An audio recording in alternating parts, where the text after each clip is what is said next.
Olá pessoal, finalmente voltando a fazer vídeos aqui no canal depois de alguns dias, quase semanas na verdade, meio que de molho por questões pessoais que eu expliquei inclusive no Papo Reto da Sete número 51, que é o vídeo anterior a este que vocês estão assistindo. Foi o último vídeo que eu lancei dias atrás. Mas aí como as coisas aos poucos estão se equilibrando, como eu prometi já naquele vídeo, eu vou retornando aos poucos, fazendo novos vídeos para vocês. Inicialmente vídeos gravados, que me facilitam bastante, e assim que as coisas estiverem mais tranquilas, vídeos ao vivo. Por enquanto, então vamos fazer gravados. E aí fiquei pensando qual vídeo hoje eu apresentaria para vocês, tinha algumas ideias, vocês continuaram me mandando e-mails, assistindo os vídeos que já estavam disponíveis, e aí sempre vem alguma sugestão interessante, eu sempre considero as sugestões de vocês. Eu gostei de uma que eu vou colocar aqui até o print da mensagem, e por ser algo positivo eu posso revelar o nome dessa inscrita sem nenhum problema, que é este aqui, um comentário do dia 26 de março, lá no vídeo Segredos do Coaching para o Sucesso, Coaching Tóxico. Um vídeo bem legal, que é uma crítica a esse coaching quântico, essa palhaçada de positividade tóxica. E a Isadora Lima, uma das nossas espectadoras, que gostou muito, disse: Steck, o seu canal é ótimo, deveria se chamar Espiritualidade Pé no Chão. Diz que também segue o canal do Carlos Armite, o Marco Aurélio, a Sara Zaad. Até fez sugestão para alguns temas no canal, principalmente talvez no que penso sobre, homeopatia, florais, mesa radiônica. Bom, mas aí eu resolvi utilizar essa sugestão da Isadora, Espiritualidade Pé no Chão, para uma série dentro dessa playlist Espiritualidade Filosófica que nós temos aqui no canal. Porque eu já tinha alguma ideia, antes de ela fazer essa sugestão, pegar alguns temas que eu sei que são polêmicos, são complicados nas religiões e além do dizer o que eu penso, que é aquela outra playlist que eu penso sobre, indo um pouco mais além, baseando na minha experiência, nos meus estudos, o que eu acho daquela crença. Se ela é uma crença que tem uma lógica, se não tem, se ela tem algum efeito social positivo ou negativo, a questão dos fatores sociais dentro da espiritualidade, até vai ter um vídeo só sobre isso, hein? Então são coisas que a gente vai ter que avaliar ainda. Mas hoje eu vou falar especificamente da questão do livre-arbítrio, porque aconteceu um fato, que, digamos, deflagrou. Eu vou utilizar muito para vídeos agora nessa nova fase do canal de reações de coisas que estão acontecendo na internet, nas redes, talvez até mostrando para vocês ali algumas coisas assim de última hora, porque assim se torna uma espiritualidade filosófica mais prática, mais útil para nossa reflexão. Então é isso, agradeço muito a Isadora Lima que nos fez essa sugestão, gente, ok? Muito bem. Já vamos fazer aquele servicinho inicial de sempre, Quem gosta dos nossos vídeos já curte esse nosso vídeo. Se não é inscrito no nosso canal ainda, se inscreva por gentileza. Se puder se tornar membro do nosso canal, eu agradeço muito. E se também quiser fazer um Pix em qualquer valor para ajudar o nosso canal, aqui está a minha chave Pix, paystackle@gmail.com. Eu agradeço todo o apoio que vocês puderem nos dar com qualquer valor, gente, ok? Tranquilo, é isso aí mesmo. Muito bem. Quem quiser me seguir nas redes, Meu Instagram, @paystackle, Twitter, _paystackle, facebook.com/, canal Paulo Steckel, youtube.com/, Paulo Steckel, e e-mail vocês podem usar para tudo. Dúvidas, sugestões, críticas, o que vocês quiserem, pessoal, ok? Muito bem. Eu vou apresentando aqui num outro print qual foi o motivo de eu escolher esse tema do livre-arbítrio para esse tema de hoje, que eu sei que vai dar polêmica, já deu, Ele já vem de uma treta, na verdade, de Facebook, então, aí são os vídeos que vocês gostam, Os de treta, eu sei disso, Vamos lá, então, aqui. Isso foi colocado há um dia atrás, então eu estou gravando agora, dia 31 de março, então dia 30 de março foi que aconteceu isso, lá no meu grupo Espiritualidade Filosófica no Facebook. Quem quiser participar, só procure por esse nome, Espiritualidade Filosófica, ou coloque entre aspas, assim, que vocês acham perfeitamente o grupo e podem pedir para participar. Mas o nosso amigo Ailton Paulo, que nada mais é do que o nosso amigo, professor, parceiro do canal, o professor Ailton de Godoy, tinha feito um comentário e eu fiz então o compartilhamento desse comentário dele no grupo do Espiritualidade Filosófica no Face. E aí que comentários começaram. E o comentário de um determinado indivíduo, que eu não vou revelar o nome aqui, só vou ler os comentários, até porque depois ele se retirou, me bloqueou, a dissonância cognitiva falou mais alta, né, infelizmente, mas vai servir como um exemplo do que eu quero colocar aqui.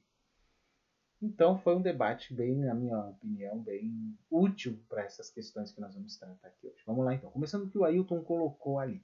Ele disse o seguinte: ai, mas você escolheu essa família, esse corpo, essa vida, esse trabalho, ser pobre, feio, etc. Eu escolhi? Se alguém escolhe tudo isso, deveria ser considerado inimputável. Em sã consciência, eu não escolheria nada disso. Exijo meus direitos e quero um advogado quântico do oitavo raio. Ou seja, né, gente? Foi uma fala muito bem humorada do professor Ailton, mas tocando num ponto que é muito sensível ao espiritismo, especialmente aos kardecistas, da questão de que nós escolhemos e que tem o livre-arbítrio, pipipi, popopó, pipipi, popopó. Bom, aí, baseado em ter entendido isso também, né, eu fiz o seguinte comentário quando repostei lá no Espiritualidade Filosófica. Pois é, se o budismo pode ser criticado por praticamente não incluir os fatores sociais no mecanismo do sofrimento, o espiritismo merece mais crítica por moralizar o sofrimento de tal modo que se alia aos fatores sociais para validar sua crença na ação e reação, causa e efeito. Deplorável. Apenas uma espiritualidade atualizada 2.0 pode corrigir essas discrepâncias que sempre beneficiaram apenas as elites e só ajudaram alguns via a cruel meritocracia. Então esse foi em si, né, o meu comentário, bem claro nesse sentido. E até para já dar uma contextualizada antes de ler os comentários polêmicos, sim, o budismo tem escolas que são um pouco mais ligadas ao social, e eu até vou falar isso mais no final do vídeo, mas a grande maioria das escolas mais antigas e monásticas tem um problema sério aí. Mas me parece, por causa dessa noção de livre-arbítrio dentro do espiritismo, a coisa é um pouquinho mais complicada ainda. O sofrimento não só é romantizado, como a vítima é sempre considerada culpada. Você é culpado porque fez alguma coisa errada na vida passada e por isso nasceu pobre, nasceu PCD, nasceu autista, segundo o Divagando Pereira Franco, quem é autista é suicida de vidas passadas, e assim vai, né? Esse tipo de coisa que eu já critiquei em outros vídeos aqui. Bom, o fato é que a partir disso, né, então que eu coloquei aqui, então vamos considerar o que está ali, vou começar a ler os comentários, né? Aí começou o debate com essa pessoa que então eu vou chamar apenas de D, não vou dar o nome dele, D. Né? Aí ele diz o seguinte para tentar contestar algumas coisas aqui. Disse o seguinte: a doutrina espírita, porque ele é espírita, né, se propôs desde sua origem a renovar-se, atualizando-se de acordo com a evolução da sociedade. Isso é verdade, só que nós não podemos dizer que ela realmente se atualizou. É só ver o que aconteceu, né? Quem o espiritismo brasileiro, que é a maior parte do mundo, apoiou nos últimos anos. O problema é o dogmatismo que alguns adeptos praticam, reduzindo o espiritismo a um hermetismo, o que bate de frente justamente com esse princípio tão caro na doutrina. A questão social, como é algo tão complexo, não pode ser resumida a explicações isoladas e fora de contexto.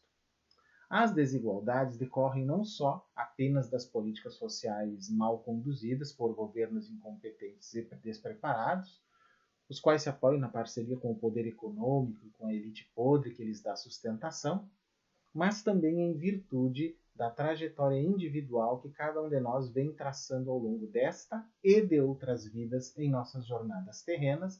Aí reside o princípio da ação e reação, não só difundido pelo Espiritismo, como também pelo budismo e outras crenças, bem como é também uma lei intrínseca da física em todas as suas vertentes. Não há o porquê desejarmos simplificar fatores tão complexos em comparações imperfeitas, bem como estipular como causa única algo que possui muitos fatores interrelacionados. Bom, aqui fica bem evidente essa tendência de colocar as questões para vidas passadas de também colocar uma culpa em cima do indivíduo, e aí vai ficar mais claro daqui a pouquinho. E aí eu respondi a ele o seguinte: D. O problema está exatamente na simplificação da trajetória individual que culpa a vítima com o karma ou a ação e reação, que é mais uma visão espírita que budista, né? De uma vida que a pessoa nem lembra e que só beneficia as elites. Essa é a questão. Coisa que eu e o Ailton já falamos, até o monte de Joaquim Monteiro nós já comentamos sobre isso. Aí ele diz o seguinte: pois é, amigo.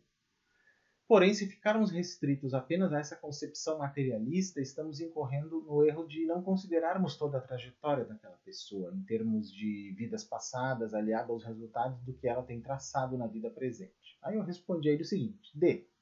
Pouco me importam crenças quando tem gente morrendo de fome e ainda sendo culpada por ter reencarnado pobre, negro, etc.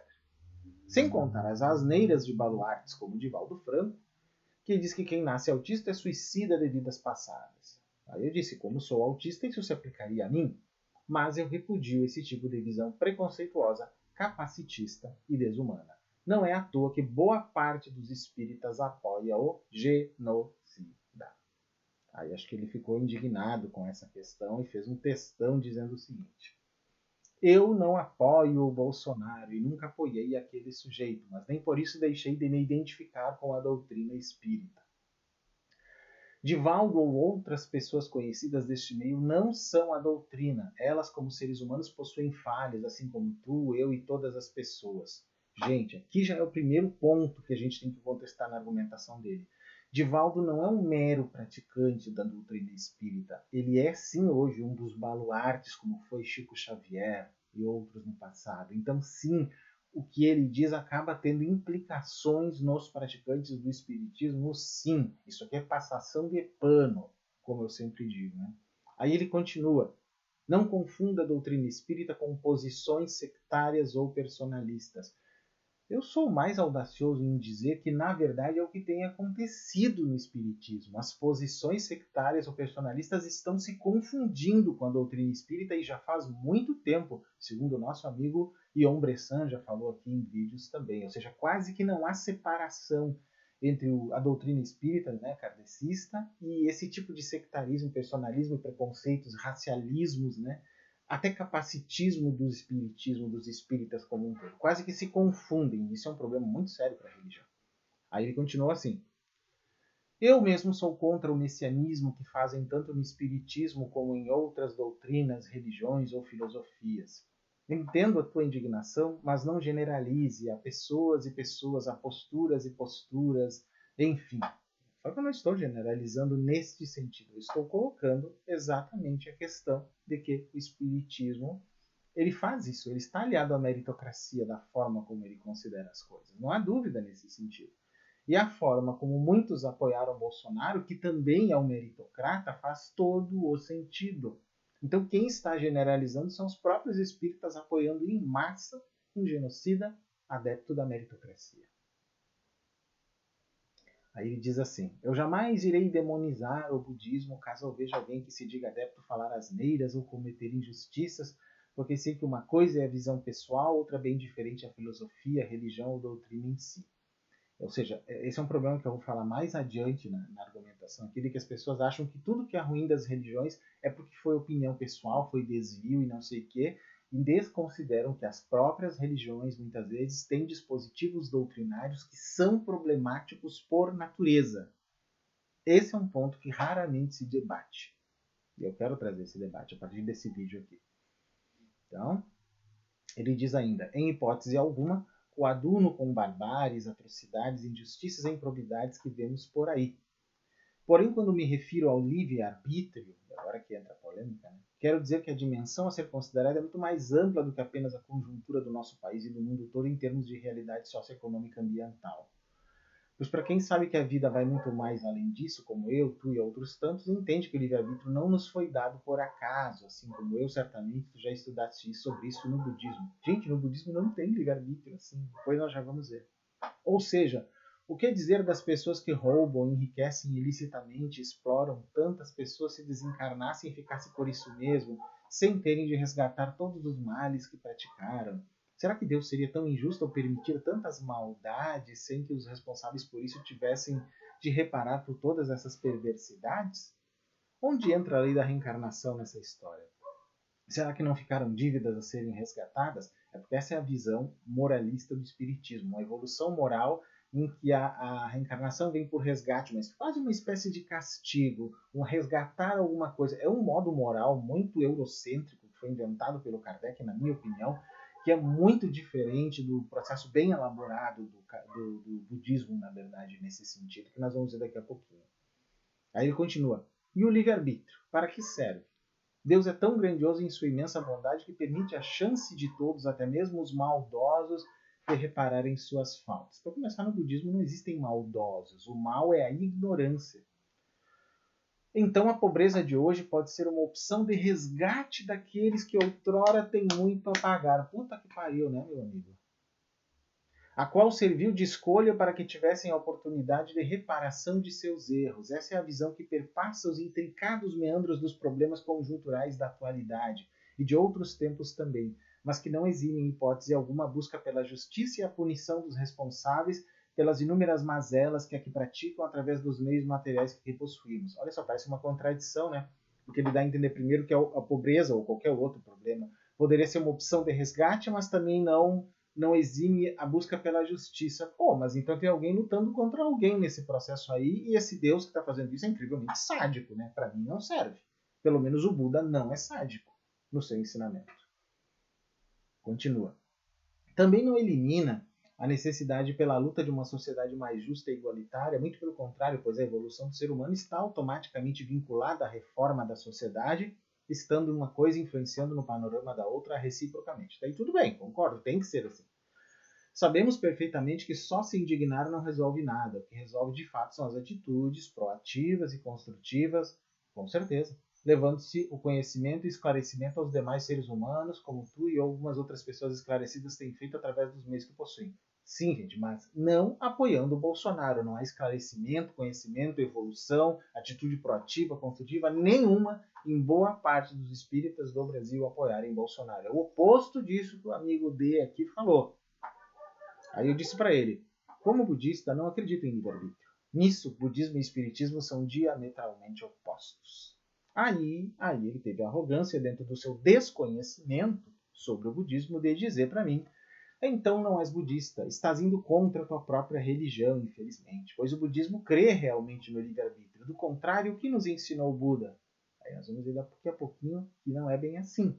Só que ele ainda continuou batendo o pé contra uma religião que eu pratico desde 1994 e que ele não pratica, tentando dizer que entende mais disso do que eu mesmo. Olha só que situação. E como se eu, vamos lá, né, que não sou muçulmano, li poucas coisas assim, tentasse ensinar a um muçulmano como é que ele deve fazer as suas prostrações, ou virado para Meca, como são as orações dele, alguma coisa nesse sentido, sendo que eu mesmo não faço isso e não tenho maiores conhecimentos, né, dos detalhes disso como praticante. Seria um contrassenso, eu dizeria, alguma coisa nesse sentido, e é muito comum, aliás, que seja xingado numa situação dessa, porque a pessoa está fazendo uma coisa totalmente ilógica. Foi praticamente o que ele tentou fazer. Ele está dizendo para a pessoa que é o praticante daquela religião que a religião dela tem um dispositivo que não tem. Não faz sentido, né, gente? Não faz sentido uma coisa dessa. Mas é assim que, infelizmente, as pessoas nesse Brasil têm argumentado. Aí eu tive que dizer para ele, né, não queria colocar nesses termos, mas foi necessário. Eu disse, o budismo não acredita em livre-arbítrio. Eu estudo e pratico desde 1994. Então quem poderia dar carteiraço aqui sou eu, e não o farei.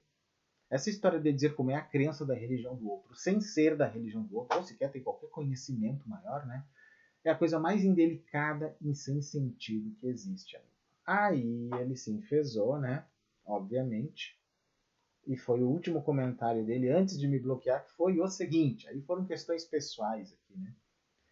Quem está falando indevidamente da religião dos outros, sendo desrespeitoso e deselegante, és tu. Aliás, tem falado muitas asneiras sobre o espiritismo, atestando o teu desconhecimento dos aspectos básicos da doutrina espírita. Primeiro, gente, ele está falando dos vídeos que nós temos aqui, meus, do Ion Bressan e outros falando do espiritismo. Primeiro, eu não tenho um desconhecimento. Eu fui espírita antes de ser budista, já era palestrante com 15 anos e conheço de cabo a rabo a codificação espírita. Então eu não posso ser acusado de não conhecer o tema. Esse é um detalhe muito importante.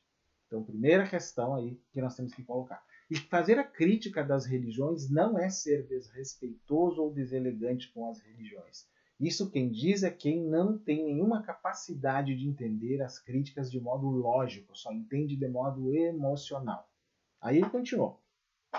Quanto ao budismo, conheço o mínimo suficiente para discordar totalmente do que dizes ao afirmar que o budismo não acredita no livre-arbítrio, que é um grande equívoco, a não ser que cultues um outro budismo que eu não conheço. Bom, então você não conhece o budismo, porque eu já vou explicar o que o budismo diz do assunto.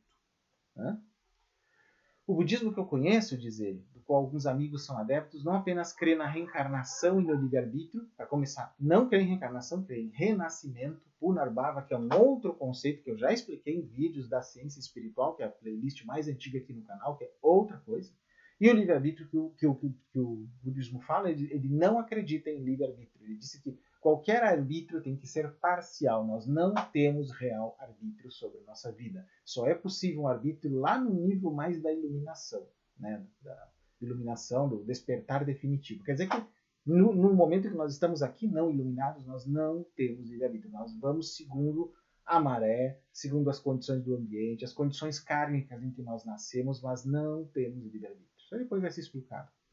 Então ele diz assim, o budismo que eu conheço, do qual alguns amigos são adeptos, não apenas crê na reencarnação e livre-arbítrio, que é algo intrínseco à reencarnação, do contrário, por que reencarnaríamos e como ficaria o mérito da evolução de cada ser autoconsciente, como também não prega esse discurso de ódio e revolta que vives disseminando nas tuas lives. Da onde é isso, gente?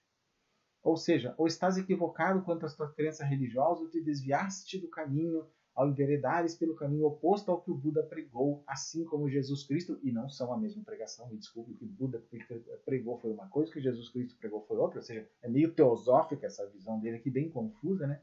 Que nos chamava a refletir cultivando a paz interior e a harmonia com os demais seres. Ou seja, fez uma mistureba aqui de conceitos, que não é nem o caso de eu parar para analisar cada um, senão nosso vídeo vai ficar com 3, 4 horas. Então, infelizmente, o que tens feito é exatamente o oposto a isso, o contrário do que fazias há um bom tempo atrás. O que ele dizer com um bom tempo atrás? É o seguinte, gente, todos nós mudamos nas nossas crenças. Eu talvez já tenha sido um pouco como ele, até por isso que eu consigo entendê-lo, nesse sentido de ter determinada crença, né, ficar mais fixo numa crença, e depois quando a gente vai vendo as coisas como são, vai abrindo o pensamento. Tem aquilo a ver com o conceito de Jacques Berger e Lou Pauwels no livro O Despertar dos Mágicos, em que ele fala que há 2 tipos de visão, visão fechada e visão aberta. A visão fechada, que eu apresento como se fosse um quadrado, seria a visão das religiões, das crenças, dos dogmas religiosos. Ou seja, elas não mudam, tem um livro sagrado que não se pode mudar a letra, por isso que, inclusive, os espíritas estão buzina da vida com o fato de que se está tendo que fazer edições não só do livro dos espíritos, mas dos livros da codificação espírita com adendos sobre as questões do racialismo e preconceitos do século XIX, e até fazendo edições em que esses trechos são completamente retirados. Então eles acham isso um absurdo, né? Mas, na verdade, é necessário uma atualização, sim. Eu até posso fazer um vídeo sobre essa polêmica mais adiante, que eu acho que até que vale a pena se debater sobre isso. Mas não, gente. A gente muda. E se a gente não muda, é um problema. Então, eu digo, mudei várias vezes meu pensamento. Já acreditei em pensamento mágico, já acreditei em teosofia, já acreditei em muitas coisas que hoje não me servem mais. Então, essas questões aqui são importantes e, por isso, óbvio, ele me conheceu numa época da vida em que eu tinha determinadas crenças. Hoje não. Só que eu digo assim, não só não há vergonha alguma em mudar as suas crenças, quando isso acontece de modo racional, por uma avaliação das coisas, isso realmente que é evolução. Querer achar a doutrina perfeita na qual você vai morrer nela, não vejo muitos méritos evolutivos aí. Não que seja um problema alguém morrer numa determinada doutrina, não é isso que eu estou dizendo. Mas que a pessoa sempre esteja em busca e nunca dominada pelo pensamento alheio. O próprio Buda disse isso. A gente se ilumina pelos nossos próprios esforços. Por mais que usemos o ensinamento por escrito, o ensinamento de um mestre, a convivência com a Sangha, a comunidade de praticantes espirituais como um exemplo, né? Mas são os nossos próprios esforços que nos levam à iluminação. Então é isso. né? Tudo isso.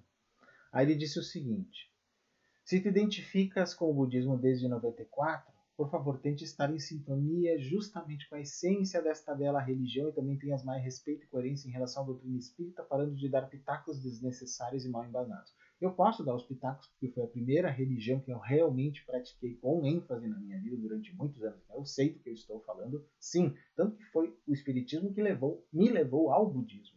Esse é um ponto importante. Termino por aqui minha participação neste grupo, que é o grupo Espiritualidade Filosófica. Ele saiu, me bloqueou e tudo mais.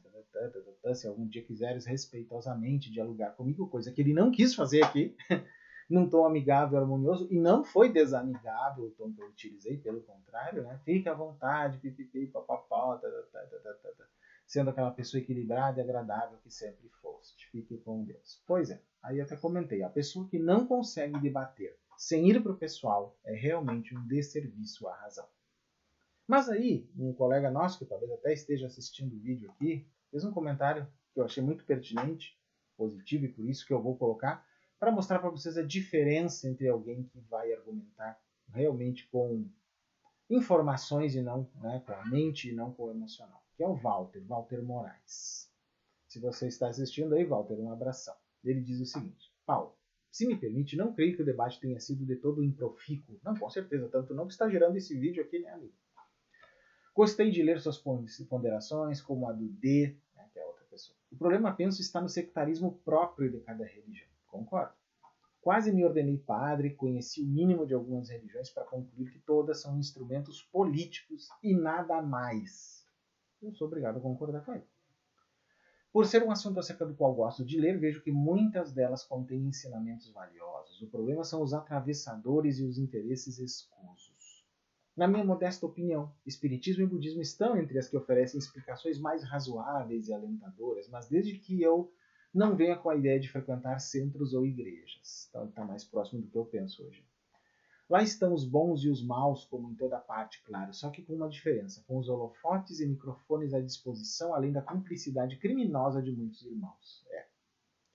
Ele até achou que eu ia querer deletar esse comentário, tudo que é absoluto. Pelo contrário, eu disse de modo algum, amigo, seu comentário é muito pertinente. Agrega a um ponto de que já falei em vídeos, né, onde o amigo aquele D lá que me bloqueou se irritou, que ele disse que é o seguinte: as pessoas tentam invisibilizar ou até desqualificar a crítica a religiões, dizendo que não são as religiões, são as pessoas que agem ou pensam assim ou assado. Não é o mais comum? Pois é. Isso também acontece, e muitas vezes também é o caso, reconheço. Contudo, quem argumenta assim geralmente ignora que há críticas que devem ser dirigidas às religiões em seus fundamentos. São a parte mais perigosa das religiões, pois não são desvio dos fiéis. Estão lá nos fundamentos. Pelo contrário, é o comportamento esperado deles. A questão é que se tende a evitar fazer e fundamentar críticas, nesse segundo sentido, pelo medo da reação dos fiéis religiosos, fundamentalistas ou não. É uma diferença aparentemente sutil, mas que tem relevância enorme no conflito baseado em crença religiosa. É nesse sentido que tento fazer o povo refletir quando faço minhas críticas. O D não entendeu, não superou a própria dissonância cognitiva e preferiu fugir do debate para não ter que refletir, ter um insight e no final precisar se posicionar quanto a isso.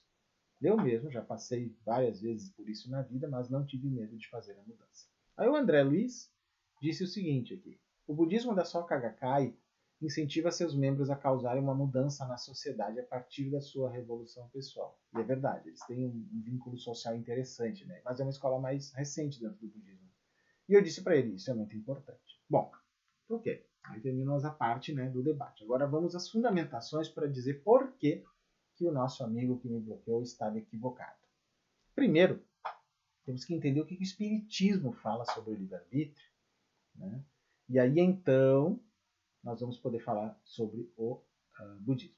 Tem um artigo chamado Livre-Arbítrio no site sbee.org.br, que é sobre o Espiritismo, que eu vou deixar o link aí, tem 3 links que eu vou deixar para vocês na descrição do vídeo, para vocês analisarem com calma, né? Que fala sobre isso. Ele diz assim, entre alguns trechos que eu vou escolher aqui: para a doutrina espírita não há destino, não há predestinação, não há sorte ou azar. O futuro é construído todos os dias.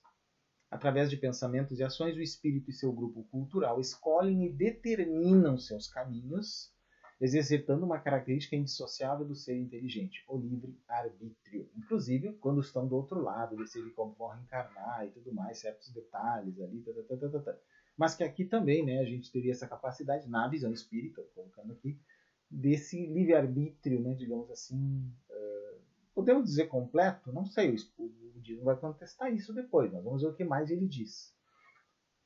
A evolução é o fundamento da vida e ocorre pela aquisição de conhecimentos em sentido amplo, técnico, afetivo, emocional, moral, filosófico, científico e religioso. Mas eu digo que nesses fundamentos aqui, a maior parte do conceito de evolução no espiritismo é uma evolução moral, que é uma das palavras que ele usa aqui também. Então, segundo ele, né, o autor aqui, que é do próprio site, não é uma pessoa só que assina todo o site, o espírito adquire conhecimentos novos através das experiências, vivências e convivências acumuladas ao longo de sucessivas situações pelas quais passa, tanto no polissistema espiritual como no material. Né? Aí vai ampliando, a consciência dele vai evoluindo. Né? Então, tem várias situações que vão levando a isso, né? De acordo com as escolhas, então ele vai tendo experiências diferentes, conhecimentos diferentes, e se vai, digamos, desenhando uma sequência própria que lhe confere individualidade. É um conceito que quase que dá uma individualidade ao espírito, um conceito que não existe no budismo. Por isso que o budismo não precisa da noção de livre-arbítrio como o espiritismo precisa. Né? Então, na construção do perfil que caracteriza como único cada espírito, inteligência, afeto, sentimento, valor, consciência, a liberdade de escolha, o exercício do livre-arbítrio é o que permite ao ser inteligente alcançar os objetivos de vida. Os segmentos de conhecimento acumulados pelo espírito no decorrer de suas experiências determinam proporcionalmente uma capacidade de entendimento, compreensão e construção. E aí vai ter, né? Entretanto, como as experiências vividas são limitadas, porque o espírito sabe também é limitado. Então, o que o espírito vai saber também fica sendo limitado. Né? Então, as dificuldades apresentadas na superação de algumas situações indicam as limitações do espírito. Então, esse conhecimento para resolver as dificuldades vai sendo construído, né? Uma coisa que já vem com ele. Isso faz parte do próprio processo da evolução. Né? Então, diante do desafio e de acordo com sua liberdade de escolha, a resposta do espírito poderá estar situada entre o hediondo e o sublime. No entanto, com maior probabilidade a resposta será compatível e coerente com as decisões anteriores que a pessoa já tomou. Haverá escolhas mais ou menos adequadas para um certo espírito em um dado momento. Como os caminhos são múltiplos e as situações enfrentadas são diferentes, as respostas deverão ser diversas. Então vai ser um critério individual, segundo ele coloca aqui. Né?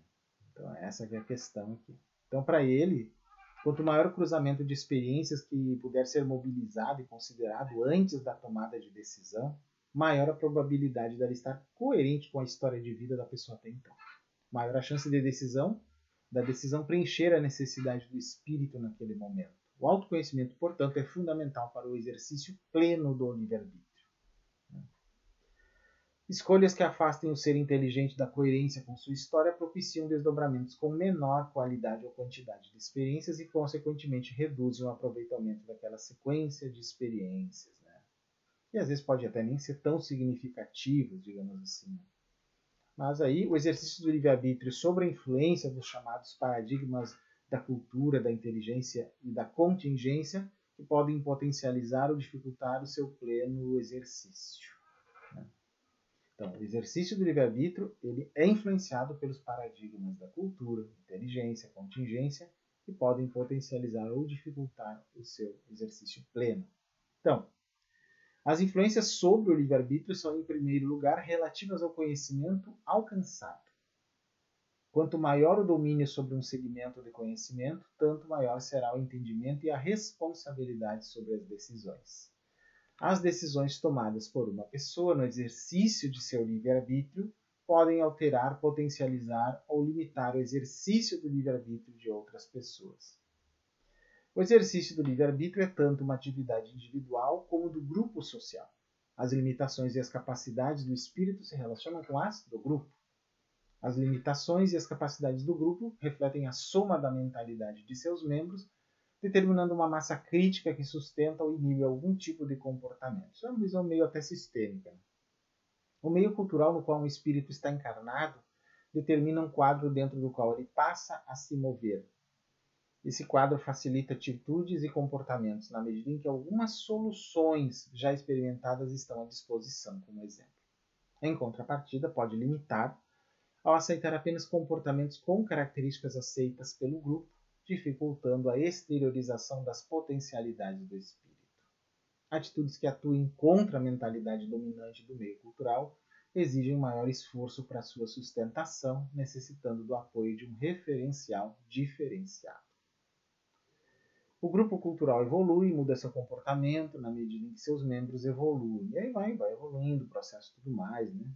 Há ainda, afetando o livre-arbítrio, as chamadas contingências, entendidas como incertezas sobre se uma coisa acontecerá ou não, o que pode ou não suceder, o eventual, o incerto, determinado por variáveis fora do controle da vontade da pessoa ou grupos envolvidos. Aqui já há um dispositivo nesse artigo, que é de espíritas, de que o livre-arbítrio não é total, que ele é incrivelmente parcial, que é mais ou menos o que nós vamos ver depois no budismo com mais clareza ainda. Então aqui mesmo, os próprios artigos do espiritismo sobre o livre-arbítrio já dizem que não há um livre-arbítrio completo, já dão a entender isso. Né? Bom, o espírito que reencarna se submete a algumas condições pelo fato de estar na Terra que também afetam o exercício do livre-arbítrio. A alimentação, o sono, o envelhecimento, as limitações do físico, da visão, da audição, as formas de comunicação, as condições do meio ambiente, etc. É questão de saúde mesmo também. Então, dentre os conceitos fundamentais que compõem o núcleo do espiritismo, o livre-arbítrio é o aspecto da lei maior que sustenta a evolução do universo inteligente. Aí ele define aqui na última frase. Livre-arbítrio é a ação do espírito no limite do seu conhecimento e responsável na medida de seu entendimento. Então, se o livre-arbítrio é a ação do espírito no limite do seu conhecimento, esse livre-arbítrio é limitado pelo conhecimento, mas também responsável na medida do entendimento. Então, não temos livre-arbítrio completo. O livre-arbítrio depende do entendimento. Portanto, não há. Aí ele se contradiz. Tanto que agora vamos ver o que é o budismo. Tem dois pedaços que eu resolvi escolher aqui. Um do budismohoje.org.br, link está aí também, que se chama O budismo entende que a pessoa tem livre-arbítrio? Ou crê em destino? São só 2 parágrafos e ele diz o seguinte. E aqui começa a ficar interessante a questão da polêmica. O conceito de livre-arbítrio é tipicamente judaico-cristão. Né? Os islamitas, os muçulmanos, eles acreditam em destino escrito. Segundo tal conceito, o homem faz realmente o que quer. Assim surge a culpa e o pecado. Isso é uma das coisas das quais depende o conceito de livre-arbítrio, gente. Tá? O budismo ignora o conceito de pecado. Exato. No budismo não há esse conceito. Só há sabedoria e ignorância. E consequências da ignorância, que é o que tem a ver com o karma. Por exemplo, qual a consequência da ignorar que o fogo queima e colocar a mão no fogo? Se queimar. Então poderíamos dizer que o se queimar seria o karma de colocar a mão no fogo irresponsavelmente ou por desconhecimento? Sim, dá para se analisar de um modo bem simplista dessa maneira. Agora, é por desconhecimento. Não é porque a pessoa é má que ela fez isso. Que ela achou, por algum motivo X lá, que ela poderia fazer isso sem ter maiores consequências, que nem uma criança com uma arma, por exemplo, ou alguma coisa assim. Né? Que também não vai ter ideia das consequências daquilo. Bom, o budismo ignora o conceito de pecado. Isso porque no budismo a concepção de karma indica que a maior parte do tempo somos arrastados pela sua corrente e somente algumas vezes podemos mudar o rumo com nossas ações. Algumas vezes, é um pouquinho mais complicado que no kardecismo. Assim, o livre-arbítrio é muito relativo. Então, o máximo que nós podemos entender disso no budismo é que o que nós chamamos de livre-arbítrio, que não é um conceito budista, para começar, não existe esse conceito no budismo, existe a interpretação moderna a partir da visão judaico-cristã, é de que se o que nós chamamos de livre-arbítrio é uma coisa incrivelmente relativa. Continua o texto.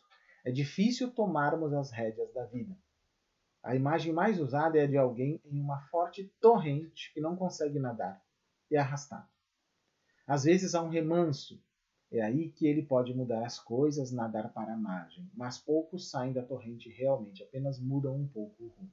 E aí tem um trecho do livro do artigo, né? Uma visão budista do livre-arbítrio, além do determinismo e do indeterminismo, de Alan Wallace, né? Um conhecido budista, tem um trecho que eu escolhi aqui, o link também está aí para vocês, é lá do dharmalog.com, muito interessante sobre isso, desse livro que diz o seguinte. Bom,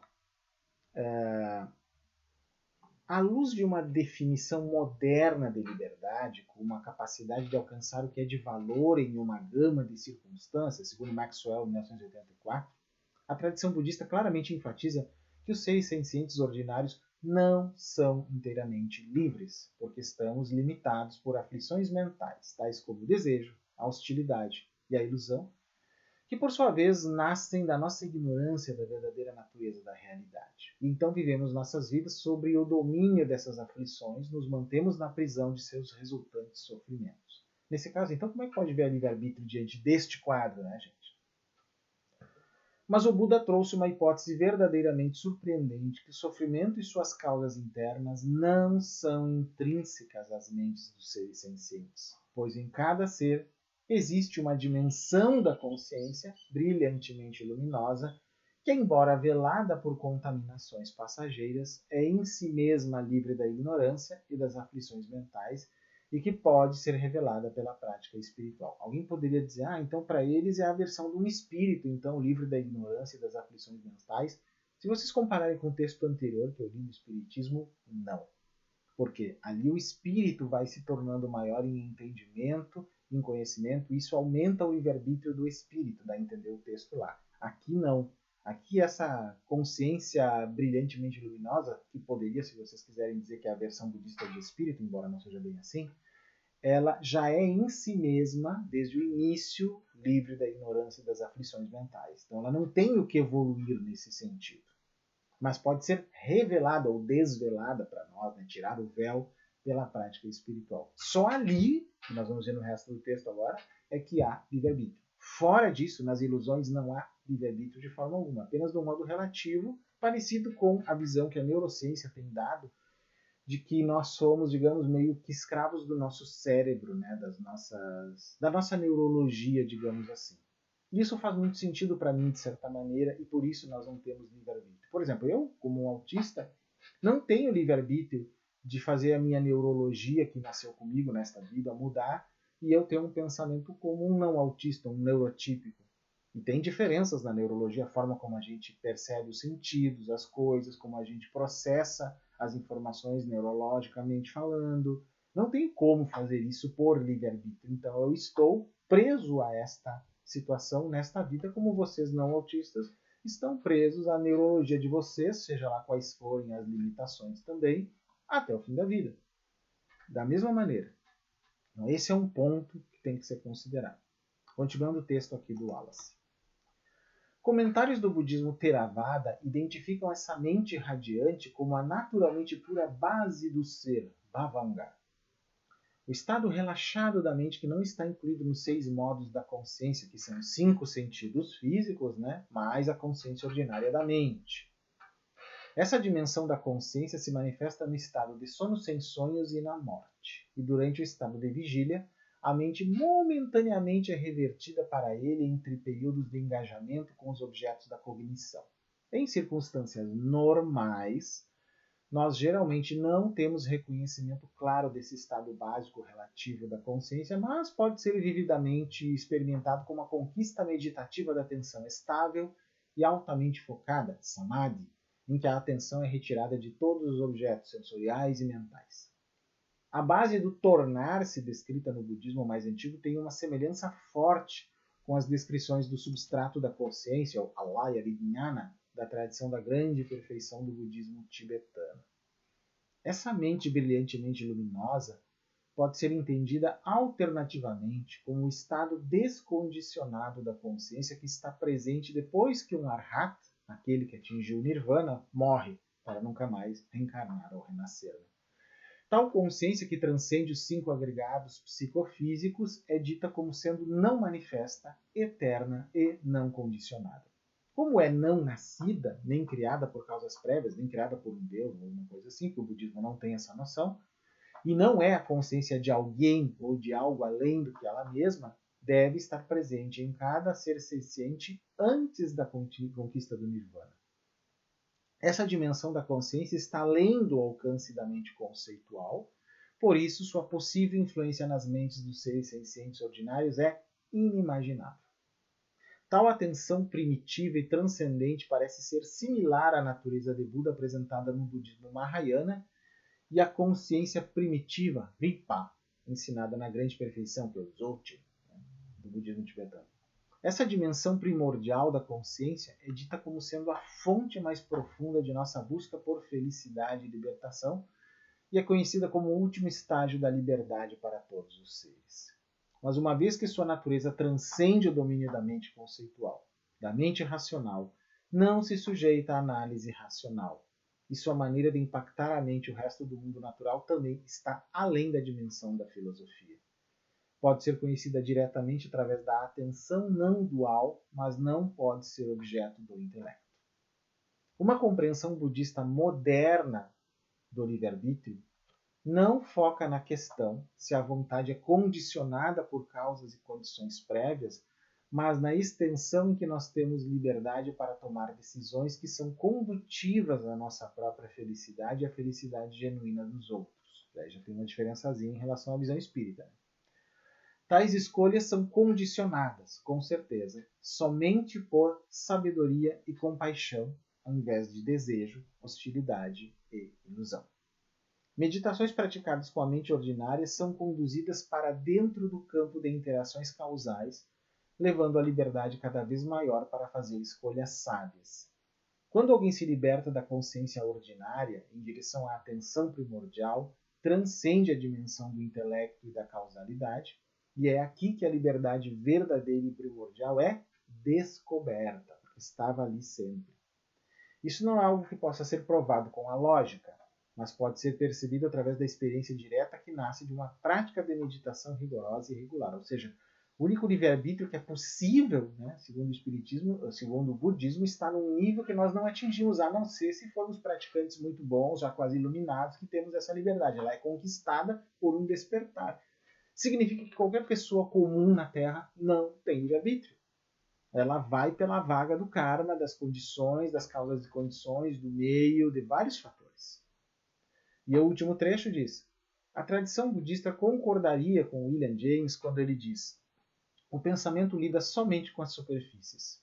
Pode nomear a grossura da realidade, mas não pode penetrá-la. E sua insuficiência aqui é essencial e permanente, não temporária. Vamos ver se isso ajudou vocês a entenderem um pouco a questão, né? Da diferença entre a visão que dá o Espiritismo, que tem uma ideia de livre-arbítrio que vem lá do mundo judaico-cristão, e do budismo, que tem 2.500 anos de existência, que não tem esse conceito de livre-arbítrio. Nenhum arbítrio é livre na visão do Buda, porque é todo ele condicionado. Nós temos o arbítrio condicionado. Poderíamos dizer que ele seria uma alternativa no budismo ao chamado livre-arbítrio do judaico-cristianismo e espiritismo. Arbítrio condicionado porque não é só limitado, ele é condicionado por causas, condições, karma, fatores externos, ambientais, que vem lá não sei de onde do universo, fatores vários, né? Fatores vários que não são necessariamente kármicos, inclusive, pessoal. Acho que tudo é tão kármico assim, não é bem assim. Então, essa era a questão que o nosso amigo não entendeu, né? E eu tenho que explicar, obviamente, não só para ele, mas para outros, né, que talvez venham a se beneficiar com isso. São duas visões diferentes, né? O que eu coloquei ali que eu não acredito nessa visão espírita. O que é um direito meu, gente, né? É um direito meu de não acreditar. Quem acredita são os fiéis de uma determinada crença. Não tem problema nenhum também em desacreditar. Só que, quando uma crença influencia negativamente na vida de outros que até nem são praticantes, por exemplo, ajudam a demonizar os autistas como sendo suicidas, como fez o Divaldo Franco, já começa a ser um problema. Aí já começa a ser um problema. Quando começa a dizer que você nasceu pobre porque fez alguma coisa errada na vida passada, que foi ruim, porque não sei o quê, porque isso também nós temos um problema sério, porque é uma forma de aporofobia espiritual. E a meritocracia, quando vai para a espiritualidade, é uma eugenia espiritual, termo que eu, Carlos Armite, usamos, inclusive. Essa é a questão, gente. Então, muito complicado. Então, há livre-arbítrio? Não. Existe um arbítrio condicionado. Não há livre-arbítrio, na minha opinião, no meu conhecimento. E a minha opinião não é a verdade absoluta, gente. Longe disso. Mas também tem algum embasamento. Como que a gente contesta esse tipo de coisa? Que é o que o nosso amigo ali não conseguiu fazer e não reconheceu. Ele poderia ter saído dizendo, tá, tudo bem, você acredita ou não acredita, daí tá resolvido, que é o que eu faço. Se a gente vai contestar, não pode dizer, eu acho que não é bem assim. Eu gostaria que você colocasse seus argumentos do porquê não é bem assim. Não podem ser argumentos emocionais. É que nem a ciência. Não dá para dizer que acha que as vacinas não funcionam. Tem que ter um argumento científico, senão a gente pode colocar muita gente em risco, como aconteceu na pandemia. É um bom exemplo aí, né? Um bom exemplo. Então é isso que as pessoas não têm, às vezes, assim, nem paciência, não estudam, não leem direito, tem uma falha educacional no nosso país, uma dificuldade de argumentação muito terrível. Quando elas sentem que estão caindo nas suas falácias já montadas na sua mente há muito tempo, elas entram em dissonância cognitiva e partem para o pessoal, que foi o que aconteceu ali. Ali até nem foi tão pesado como outras vezes já aconteceu. Mas eu pretendo fazer vídeos com essas coisas, gente, para mostrar para vocês como é que se debate uma situação dessas.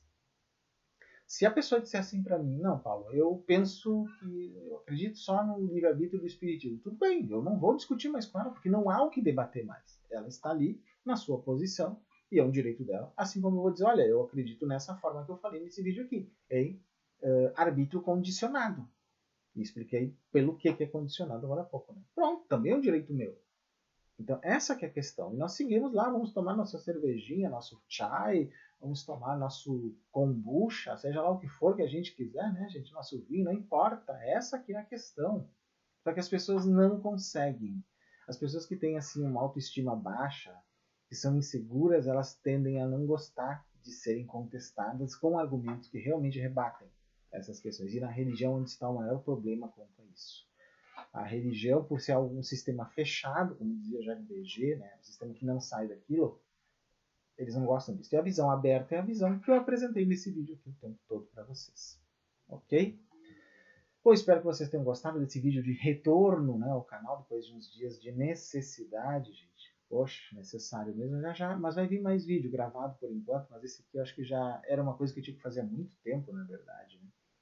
Quem gostou desse vídeo, dá aquela curtida. Se não é inscrito no canal, por gentileza, se inscreva. Se puder se tornar um membro, eu agradeço muito. Se quiser fazer um Pix em qualquer valor, aqui está a nossa chave pixpaystack@gmail.com. Eu agradeço todo o apoio que vocês puderem nos dar, pessoal. Quem quiser me seguir nas redes, no Instagram, @paystack, Twitter, _paystack, facebook.com/canal Paulistack, youtube.com/paulistack. Vocês podem mandar por e-mail todas as sugestões que vocês quiserem, pessoal. Eu estou completamente à disposição de vocês, ok? Até o próximo vídeo, então. Logo, logo eu estou aqui novamente.